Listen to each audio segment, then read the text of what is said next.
Imagine it's a sweltering Texas summer. 95 degrees outside, 135 degrees inside a car with the windows up. You're pushing a stroller, juggling 3 kids, trying to get groceries, and some entitled guy cuts in front of you to take a family parking spot, claiming his kids are inside. But here's the kicker. You don't see any kids. What would you do? Well, this man found out the hard way that words can be your own undoing. Before we dive in, hit that like button if you've ever had to deal with entitled people in public, and subscribe for more stories where karma comes knocking in the most satisfying ways. A few years ago, during the peak of COVID, I had my pregnant wife and 3 kids with me for a grocery trip at H-E-B. Now, grocery shopping with a circus of children is never simple, but add a hot Texas summer into the mix, and it becomes a logistical nightmare. Picture it. The sun beating down mercilessly, sweat sticking to your shirt, and a car lot full of drivers all vying for the same prime spots. I'm pushing a stroller, keeping an eye on 2 little ones running around, while my pregnant wife struggles to carry a grocery list. It's chaos. And then it happens.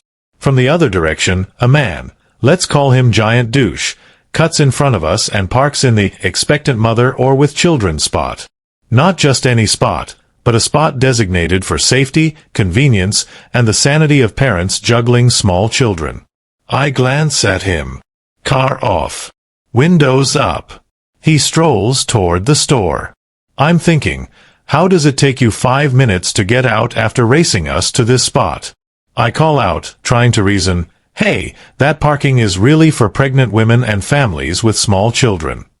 He waves me off dismissively, with that infuriating tone some people have when they think rules don't apply to them.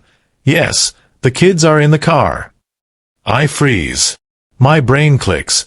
This man thinks leaving kids in a car in the Texas heat is okay. I say nothing aggressive. I simply reply, it's too hot for anyone to be left in a car without air conditioning. That's not safe. He waves me off again. They'll be fine. Don't worry about it. And in that instant, I knew. He had just earned himself a little payback. We continue toward the store.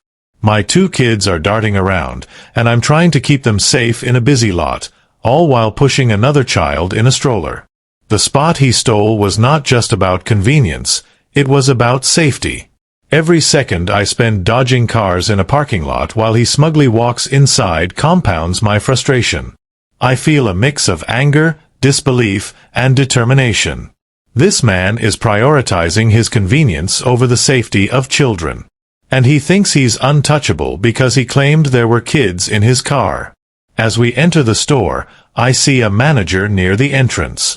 My mind clicks. If this man's words can come back to haunt him, then the right person needs to hear them. I approach the manager. Calm, clear, factual.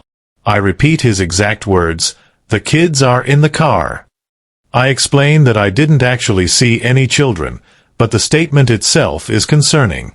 I emphasize the potential danger, and the manager's eyes widen slightly, a mixture of surprise and immediate recognition of the severity. The manager nods, thank you, we will look right into it. I walk away, heart pounding. The beauty of this situation? I have done nothing dishonest or exaggerated. His own words are his undoing. We shop for 25 minutes, navigating aisles, managing tantrums, and juggling groceries.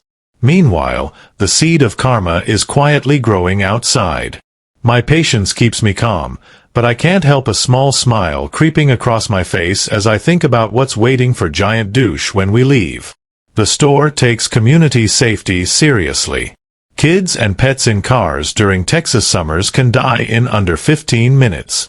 They have a reputation to protect, a PR image to maintain, and often a police presence on site. All it takes is one complaint, one factual recounting of events, and his arrogance is about to collide with reality. And now, it's time for the payoff.